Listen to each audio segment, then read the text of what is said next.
Siapa yang di sini pernah nggak lolos interview karena masalah sepele? Apa yang ditanyain di interview itu bukan apa yang lu pelajari. Semua orang pernah, gue juga pernah interview, gue pelajarinnya apa, yang keluarnya apa. Sebenarnya banyak strategi untuk lolos interview. Salah satunya adalah dengan kita tahu bagaimana menjawab pertanyaan-pertanyaan yang sering muncul di interview. Seperti yang akan gue bahas di video kali ini. Halo semuanya, baik lagi dengan gue Bima dari Halotek Academy, sebuah platform edukasi yang menjelaskan dunia AI dan data menggunakan bahasa yang sederhana dan mudah dipahami oleh semua orang. Di video kali ini gue akan bahas 5 pertanyaan yang sering muncul dan menurut gue ini nilai pertanyaannya tinggi dan bagaimana cara menjawab 5 pertanyaan ini. Oh iya, sebelum gue lanjut, jangan lupa subscribe channelnya Halotek ya, biar gua makin semangat untuk ngasih video-video pembahasan topik-topik yang seru untuk dibahas buat lo semua terkait dunia AI dan data. Now, let's get back to the topic. Oke, pertanyaan pertama adalah bagaimana cara meningkatkan pendapatan perusahaan 3 kali dalam 5 tahun. Nah, gimana cara menjawab ini? Sebenarnya interviewer itu bukan mencari apakah lo ada skill bisnis atau enggak. Mereka nggak nyari itu di diri lo gitu sebagai DA. Tapi mereka mencari apakah lo punya mindset atau pola pikir end-to-end terkait menentukan strategi bisnis. Nah, untuk menjawab pertanyaan ini paling bagus kalau lo menggunakan framework. Di sini ada 7 pilar atau 7 framework yang bisa lo jelaskan semuanya atau lo pilih beberapa dari 7 ini. 1 adalah analisis dan segmentasi pasar. 2 adalah pengambilan keputusan berbasis data. 3 inovasi produk. 4 dynamic pricing. 5 transformasi digital. 6 CRM dan lifetime value. 7 kemitraan strategis. Nah, lagi-lagi lo nggak harus jago di semua pilar ini. Lu bisa pilih beberapa dari 7 pilar ini dan lu pahami konsepnya, lu dalemi juga bisa. Kemudian lu kasih jawaban ini untuk menjawab pertanyaan tadi ke interviewer. Di sini perlu tahu bahwa lu harus menunjukkan bahwa lu aware terhadap 7 pilar ini untuk menentukan strategi bisnis. So, biar interviewer tahu, oh lu ada nih awareness terkait 7 pilar ini atau terkait bagaimana meningkatkan revenue perusahaan. Next. Pertanyaan kedua adalah ceritakan proyek di mana kamu memberikan insight yang mendorong keputusan. Menceritakan pengalaman kita itu hampir pasti ada di semua interview, nggak cuma DA. Nah, di sini lu ceritakan apa yang lu lakukan sebagai DA dan apa insight yang lu berikan untuk mendorong keputusan stakeholder atau bisnis. Misalnya, gue kasih jawaban. Gue misalnya diminta menganalisis cara mengubah pembeli dari kategori standar menjadi kategori premium. Terus gue jelasin nih step by stepnya. Oh, gue akan ngumpulin data, gue akan identifikasi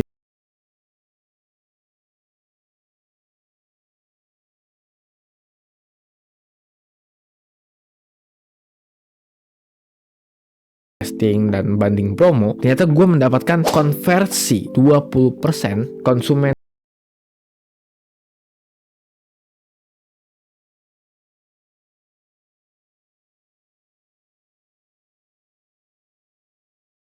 persen as a result. Ketika lu punya pengalaman yang bisa dikuantifikasi, ada angka resultnya, maka jawaban lu untuk question ini akan naik level dan lu akan menjadi kandidat yang strong hire, artinya kandidat kuat untuk di hire. So, jadi exercise ya, quick exercise buat lu ya. Lu tulis nih 3 pengalaman lu sebagai DA, kemudian lu cari apa kuantifikasi yang lu lakukan untuk 3 pengalaman itu. Setelah itu baru lu nanti formulasikan untuk disiapkan untuk interview. Next.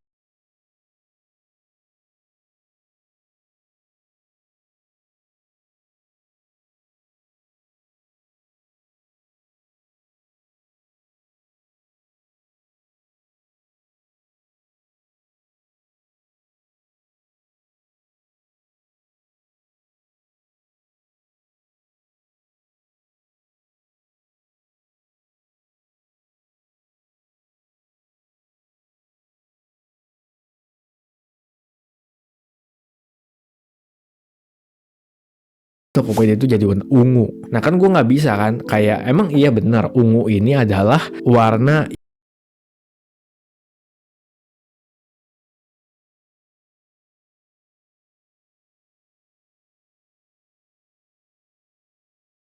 beberapa user itu melihat tampilan Tokopedia jadi warna ungu. Nah setelah itu nanti gue akan melakukan testing selama beberapa periode. Setelah datanya terkumpul, gue akan melakukan pengujian statistik dan gue akan memberikan result bahwa oh iya 60%, 80% user kita itu meningkat setelah kita mengganti tampilan Tokopedia menjadi warna ungu.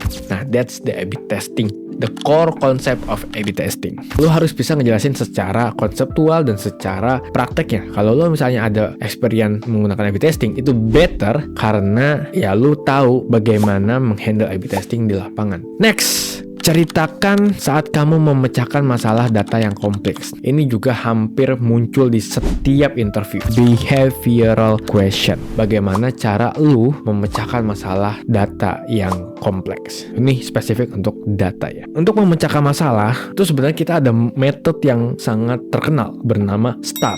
Situation, Task, Action, and Result. Misalnya, gue ditugaskan bikin proses data ingestion dari production ke data lake, tapi budgetnya terbatas. Nggak bisa beli ETL tool, nggak bisa subscribe ETL tool, nggak bisa beli license ETL tool. Akhirnya ya udah gue pakai open source, gue bikin Python script sendiri, kemudian gue bikin script customnya, dan gue melakukan ETL. Hasilnya sesuai permintaan CEO bahkan stakeholder gue. Nice. Lu lihat bahwa gue menggunakan metode STAR. Situationnya adalah gue harus bikin atau ada permintaan bikin data ingestion dari production ke data lake.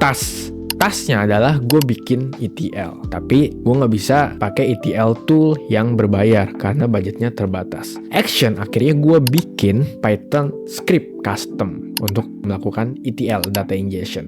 Dan result, akhirnya ETL-nya jalan menggunakan custom script dan sesuai ekspektasi stakeholder. Tapi dari jawaban itu yang paling memorable bagi interview adalah ketika lu nyebut budget terbatas dan berhasil sesuai ekspektasi stakeholder atau CEO. Kenapa? Karena yang urusan duit itu tuh sangat sensitif di segala perusahaan, di segala bidang. Jadi ketika lu bisa menghandle urusan duit, menghandle kerjaan dan mengimprove kerjaan tapi dengan budget yang sangat minim alias duitnya keluarnya minim, maka lu akan menjadi kandidat DA strong hire. Karena lu tahu, lu punya pengalaman cara menyelesaikan masalah yang kompleks apalagi dengan kondisi budget terbatas. Nah, terakhir nih pertanyaan teknis. Kadang interview tuh iseng-iseng aja gitu ngasih pertanyaan teknis yang bikin kelihatan apakah DA ini pinter atau DA ini kurang pinter. Jadi kelihatannya ini DA palsu nih gitu. Pertanyaannya adalah apa beda normalisasi dan standarisasi? Lu kalau misalnya DA-nya yang tidak kuat gitu, tidak kuat core konsepnya, mungkin lu normalisasi dan standarisasi akan menjawab dengan ya normalisasi biasanya kita pakai tool ini, pokoknya pakai tool itu, pokoknya ya gitu-gitu aja gitulah, pokoknya gitu udah jadi, disuruh normalisasi gitu lah, disuruh standarisasi gitu. Ya udah itu mah langsung pertanyaan pertama keluar ini, lu jawab kayak gitu, langsung lu udah fix. So gimana pertanyaannya? Sebenarnya lu bisa jawab ini dengan konsep atau dengan simplifikasi, tapi simplifikasi yang berdasarkan konsep realnya. Oke, jadi gue jelasin. Normalisasi itu adalah mengubah data, angka-angka yang didata ya khususnya, itu menjadi rentang tertentu. Misalnya, kalau data angka gua kebanyakan itu random ya, angka data gua itu banyak variasinya, kayak ada 0 sampai 1, ada 1 digit, ada 2 digit, ada 3 digit, ada 4 digit, ada yang 1 juta, ada yang 1 miliar, dan sebagainya. Nah, normalisasi adalah gua pengen semua angka itu yang beragam, ada yang 1 digit, ada yang 2 digit, 3 digit, 4 digit, 5 digit, dan seterusnya, itu bisa menjadi dalam rentang yang sama. Misalnya gua mau rentang antara 0 sampai 1. Jadi yang tadinya 1 miliar itu jadi ada di 0 sampai 1, yang gue cuma nilainya 10, 11, 20-an gitu, itu juga ada di 0 sampai 1. Oke? Jadi normalisasi adalah mengubah data dari berbagai macam bentuk menjadi dalam range yang seragam. Standarisasi ini adalah asalnya dari kata standar, itu biasanya dikaitkan dengan distribusi standar atau distribusi normal. Nah ini jangan kebaik sama normalisasi sama distribusi normal, itu beda ya. Standarisasi adalah gimana caranya membuat data kita, distribusi data kita itu mendekati atau bahkan menjadi distribusi normal. Kalau misalnya distribusinya kayak skew kanan, skew kiri yang kayak gede di ujung gitu ya, kalau skew itu bisa distandarisasi menjadi distribusi normal. Nah, distribusi normal ini itu ciri-cirinya adalah mean-nya atau average-nya itu 0 dan standar deviasinya itu 1. Jadi standarisasi adalah mengubah distribusi data lu sedemikian rupa sehingga mean-nya itu 0, standar deviasinya 1. Nah ini emang sulit, jadi lu bisa dipahami lagi tentang normalisasi dan standarisasi. Lu bisa menggunakan ChatGPT juga untuk menjelaskan secara gampang, sehingga ya lu nggak akan ketukar-tukar lagi terkait normalisasi dan standarisasi. Ini pertanyaan-pertanyaan yang iseng tapi menjebak gitu. Ini pertanyaan jebakan Batman sekali nih, jadi lu harus perhatikan itu. Oke, so terakhir advice dari gue ya sebelum gue tutup, gue pengen ngasih mindset atau framework atau apapun itu terkait cara menjawab segala pertanyaan di interview. Nama mindsetnya adalah CCC, yaitu konteks, konsep, konkret. Artinya konteks, lu berikan konteksnya dulu terkait pertanyaan-pertanyaan yang masuk. Jadi kalau misalnya pertanyaan ceritakan pengalamanmu memecahkan masalah, kayak lu beri konteks dulu. Oh ini di tim saya itu DA-nya kurang, jadi DA-nya harus bikin kayak ETL, melakukan ETL, cleaning dan lain sebagainya gitu. Nah kemudian konsep itu adalah lu menjelaskan itu berdasarkan konsep yang benar. Kayak misalnya standarisasi, normalisasi, itu lu harus menjelaskannya dengan bahasa yang simple tapi konsepnya benar, sehingga interviewer itu bisa mengerti apa yang lu jelaskan, apa yang lu jawab di pertanyaan tersebut. So jangan pakai jargon-jargon yang terlalu teknis, ya kelihatan banget kalau lu misalnya hafalan atau apa gitu, kalau lu nggak bisa mentranslate bahasa teknis menjadi bahasa yang awam. Terakhir adalah konkret. Nah ini sebisa mungkin it's better kalau bisa ngasih angka konkret. Hasilnya berapa persen, naiknya berapa persen, konversinya berapa persen, oke?